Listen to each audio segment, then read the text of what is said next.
ഒരുപാട് കുടുംബങ്ങളെ അനാഥമാക്കിയ ഒരു ചാനലാണ് റിപ്പോർട്ടർ ചാനൽ.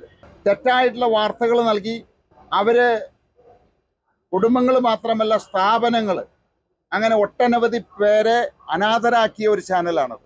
ഇങ്ങനെയുള്ള ദേശീയ സുരക്ഷയ്ക്ക് തന്നെ ആപത്തുണ്ടാക്കുന്ന ഒരു മാധ്യമം അത് നിയമപരമായിട്ട് അടച്ചുപൂട്ടിക്കേണ്ടത് എൻ്റെ ഉത്തരവാദിത്തമാണ്.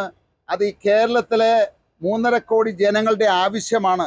അതുകൊണ്ട് തന്നെയാണ് ഏതറ്റം വരെ പോയും നിയമപരമായിട്ട് അത് പൂട്ടിക്കുക എന്നുള്ള ഒരു നടപടിയിലേക്ക് ഞാൻ പോയതും.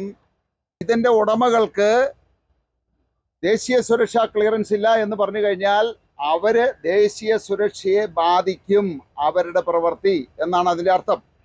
ഇപ്പോൾ അവര് ഇതിനു മുമ്പുണ്ടായിരുന്ന നികേഷ് കുമാറിൻ്റെ ലൈസൻസ്, ദേശീയ സുരക്ഷാ സർട്ടിഫിക്കറ്റും അതുപോലെ ബ്രോഡ്കാസ്റ്റിംഗ് സർട്ടിഫിക്കറ്റിൻ്റെ മറവിൽ, അത് നിയമപരമായിട്ട് അനുവദനീയമല്ല, അതിൻ്റെ മറവിലാണ് അത് പ്രവർത്തിച്ചു കൊണ്ടിരുന്നത്.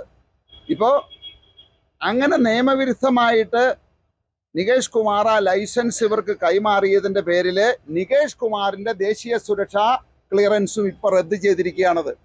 അപ്പോൾ ഇനി മുതൽ ആ ഒരു ചാനല് പ്രവർത്തിക്കാനോ ബ്രോഡ്കാസ്റ്റിംഗ് നടത്താനോ നിയമപരമായിട്ട് അനുവദനീയമല്ല. 2-ാം തീയതി വരെ സമയം കൊടുത്തിട്ടുണ്ട്, ഏപ്രിൽ 2-ാം തീയതി.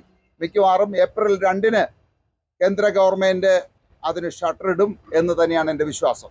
ഭാഗ്യമുണ്ടെങ്കിൽ തെരഞ്ഞെടുപ്പിന് മുമ്പേ നമുക്ക് അങ്ങനെ ഒരു ചാനലിനെ, രാജ്യത്തിൻ്റെ സുരക്ഷയ്ക്ക് തന്നെ ദൂഷ്യം വയ്ക്കുന്ന, തുരങ്കം വയ്ക്കുന്ന ഒരു ചാനലിനെ അടച്ചുപൂട്ടുക എന്ന് പറയുന്നത് ഒരുപക്ഷെ കേരളത്തിൽ ചരിത്രത്തിൽ ആദ്യമായിരിക്കാം.